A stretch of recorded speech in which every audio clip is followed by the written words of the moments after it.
Guys, happy Monday. Everybody gives you a list of what to do when you're selling your home, but today, stick with us, and Lissette and I are going to give you a list of things not to do. You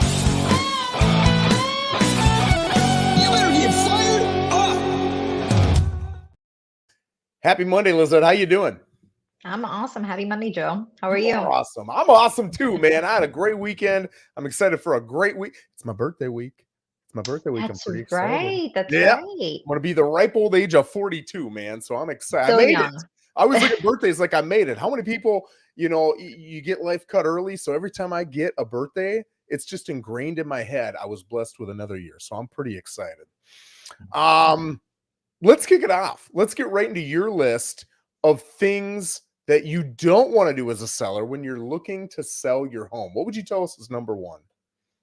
So a few sellers are come to mind that I have a few stories, but one of them is let's not fail to disclose any issues that are known with the property. Yep. If you know you have an active leak, or maybe you had a leak that you did patch up maybe a few months ago, make sure you're disclosing that. We don't want to hide any issues that could come down the road or make you look bad to the buyer because now they're suspicious what else you could be hiding. Yeah, that's a great point. And I get that question a lot with people, and sometimes it's direct, sometimes it's indirect. But anytime you don't disclose something, you're risking them coming back legally after you and not just having to fix it, but maybe take the home back, which holy smokes, would that be a debacle, but it's happened. But you're also gonna have legal costs involved, right? Like they're gonna rake you over the coals. So always be honest, always fix it. And in all honesty, there's nothing that can't be repaired and get it taken care of to sell it to that buyer. So great first one. I'll tell you too, and I'm going to skip to my list. I'm going to skip to one specifically because it kind of relates to what you're saying. Never believe that you're going to get better offers if you keep waiting. You might get better offers if you keep waiting, but way over 50% of the time, your first offer is going to be your best offer, right? And think of the psychology of that. Your first offer comes from a buyer who's been watching the market. They see your home hit and they think, man, that's the home I want. They rush over to take a look at it. They rush with their agent to get their offer in, and boom, that's the most excited buyer you're probably going to see. Every time, no, but the majority of the time. I can't tell you how many sellers I've had who, the offer that they get is not perfect, doesn't have the perfect closing date. Maybe it's 5-10 grand lower than they're asking, even though they're overpriced. Whatever it is, whatever little issue they've got, the seller says, let's decline it and see what we can get that's better, right? And rarely do they see offers that are better. So again, going back to Lisette's point with the disclosures, if you don't disclose, they find something out that should have been disclosed. Now you lose that buyer. That probably was your best opportunity at getting the best offer. So great one, Lissette. Give us another one. So along with disclosures, let's also make sure we're disclosing to the title company who we owe money to. Did we take out a second mortgage on the property? Do we owe money to the government? All that's going to come up at the closing table. And the last thing you want is your funds to be tied up because now we have to research all this after everyone already signed and the funds are just waiting there to then see who we have to pay. If we know this upfront, we could work that all out, get to the closing table, sign, and get your funds into your account right away. Yeah, and speaking of hiding, don't hide who's on title. I can't tell you how many times I'll see divorced couples and I'll say, is it just you or do you have a wife? Or no, it's just me. All of a sudden we start doing title work and boom, there's another person. Or maybe it's a probate situation and we've got one of the kids, but all of a sudden when we start doing the title work, there's another person, right? So we're going to have to get the signatures of everybody who legally owns a property. We're going to figure it out. So just tell us up front, and that's certainly helpful. Next thing I'll get into is overpricing your home. Don't overprice your home. I think a lot of people are brought up with the mentality that when it comes to negotiations, so many people do not know how to position themselves best and negotiate, right? They think, hey, if our home is worth 500, let's start at 520. We can always whittle it down because somebody's going to ask us for 10, 20 grand off. That way we know we get 500 grand and we even have the opportunity to get 505, 510, whatever it is. But what happens is people are comparing your $500,000 home priced at 520 to other homes that are worth 520.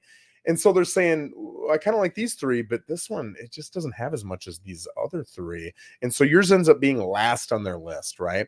And then by the time you do drop your price to that $500,000, The challenge then is now you've been on for 30, 60, 90 days, and all these other $500,000 homes that are newer to the market just look shinier, right? Because, hey, this one's hot. It's new. It just hit the market. Let's put a hot offer on it.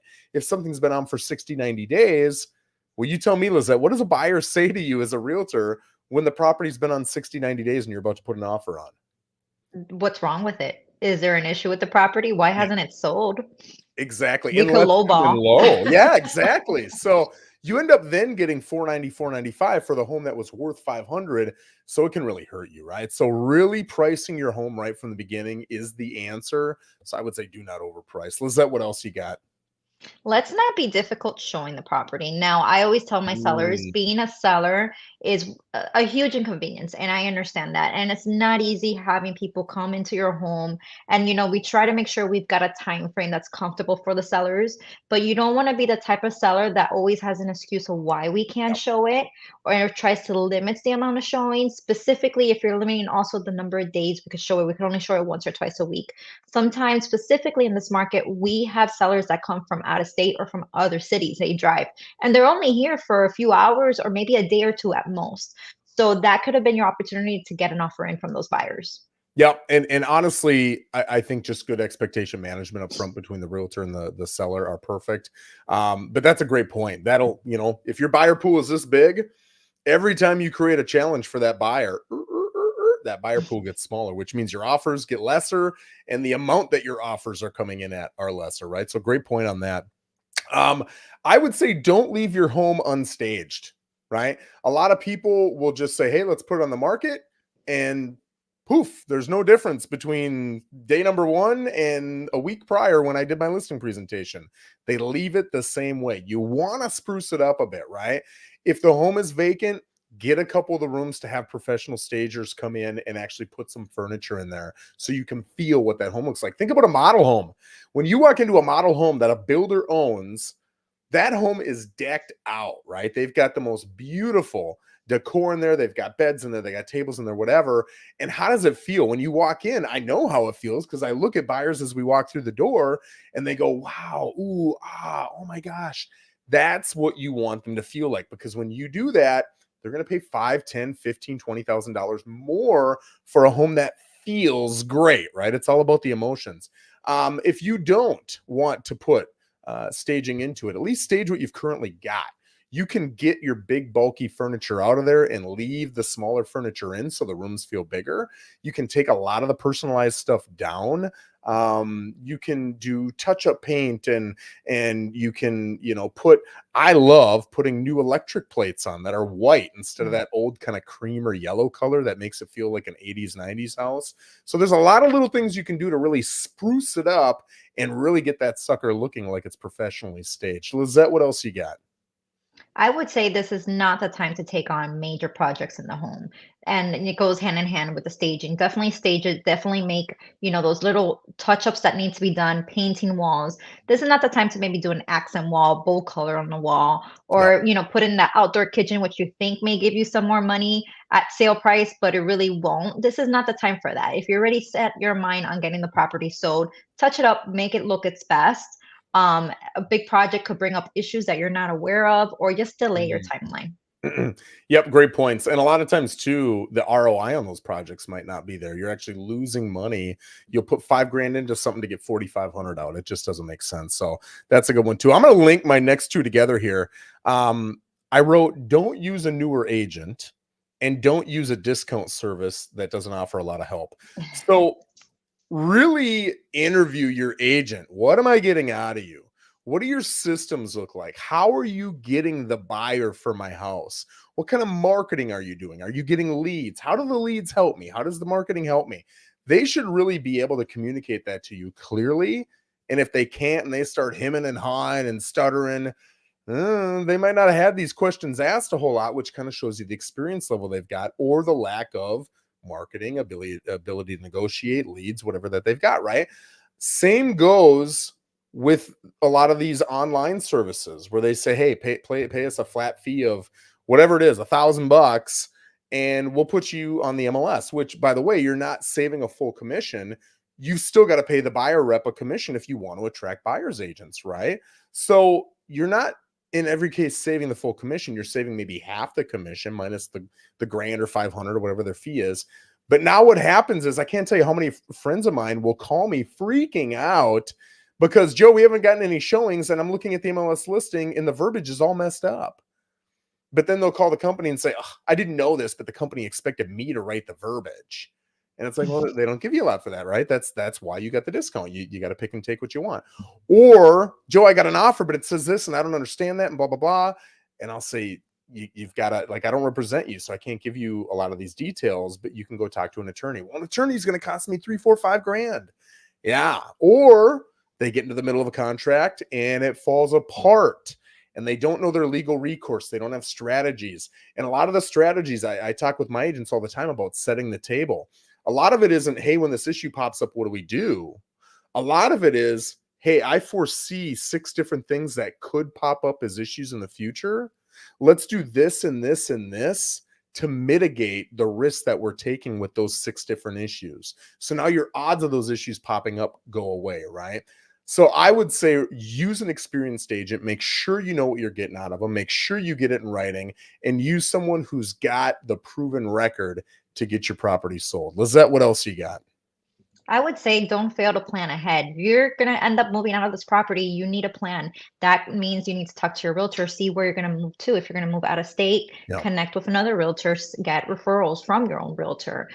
Talk to your loan officer. Are you going to be financing it? What do you have to do to put yourself in the best position so that you have buying power? So make sure you have a plan. Even if the market maybe slows down and your agent says, hey, it may take 6 months. You don't ever know. You might get an offer within the first few days on the market. And if you don't have a plan, you could lose out on taking that offer. Yep, those are great points too. I will add, don't let, this is such an easy thing to say. All of us will agree with this, but it's tough to actually execute on. Don't let your emotions override logic. Lissette, you probably have just as many stories as I have about this, but you'll have a $600,000-$700,000 sale. And because the buyer is nitpicking and they want this little thing over here fixed and it's $350, but you don't feel like it's your responsibility, you'll let the entire $600,000-$700,000 deal fall apart over $350, right? And that's emotion. If I told people from the get-go, hey, if you pay me another $350, I'll magically get you a buyer and we'll just move right through inspection to where all we're worried about is financing. Would you do that? Every seller would hand me over $350 and say, absolutely, I don't understand the magic, but make it happen. So why wouldn't you do it here? Because you've got emotions, you've got ego, right? And it's tough, it's not easy, but think with the end in mind. What is my goal? What am I truly trying to accomplish? And try to be as logical as possible, getting rid of those emotions. Lissette, you got any more on that list? Disclosure that keeps popping up, but just plan ahead, disclose any issues you have with the property, and make sure you take care of those items that are eye-catching and eye-popping. If you see it, your buyer's going to see it too. Yeah. Last one I'll say is, do not leave yourself or your pets at home during a showing, right? Or an open house. You want to get out of there. You want to get the pets out of there. Why? With you or a listing agent, as a buyer's agent, I want to get the concerns out of the buyer. If I can get the concerns about the home, which they have a concern with every home, I can start to walk them through the solutions and why this home might work for them. If the listing agent or the seller at home, that buyer's never going to bring up those issues because they don't want to be insulting. I wouldn't either, right? So get out of there. Let them sell it. Let them take a look at it in privacy, and your odds of selling it are going to go up. With pets, a lot of people hate pets. They don't like the odor. They're allergic to them. Whatever it is, you've got the noise. It's going to take away from the experience. Again, going back to what it feels like to walk into a fully staged, professionally staged model home. It's got that wow factor. You've got the music on. You've got some fresh cookies you can smell. You've got a smiling agent there welcoming you. You've got all the things that hit all your senses, and you're like, wow, this is awesome. Now, when they walk into your home and you've got your dog and he's yelping or scratching on the cage or whatever, even if he's in a cage, it takes away from them fully focusing on what they love about that house. So your odds of selling, again, are going to go down, right? So is it a pain in the butt? Absolutely, it's a pain in the butt, man. You're not selling a 50-cent baseball card. You're selling a 6-7 figure asset of yours, probably your biggest asset. So absolutely do everything you can. It's only going to be a couple weeks, maybe a month or two if you're doing everything right to get that sucker under contract. I'll tell you, most people, if I were to show them, hey, this is the list of inconveniences you've got to go through for a couple weeks, is it worth an extra $10,000, $20,000? The overwhelming majority of people are going to say yes. So really think about that. Guys, I appreciate you joining us. If you've got any ideas for future videos or comments on this one, feel free to put it in the comments and we will respond to every single one of them. But with that in mind, thanks for joining us and have an absolutely wonderful rest of your week.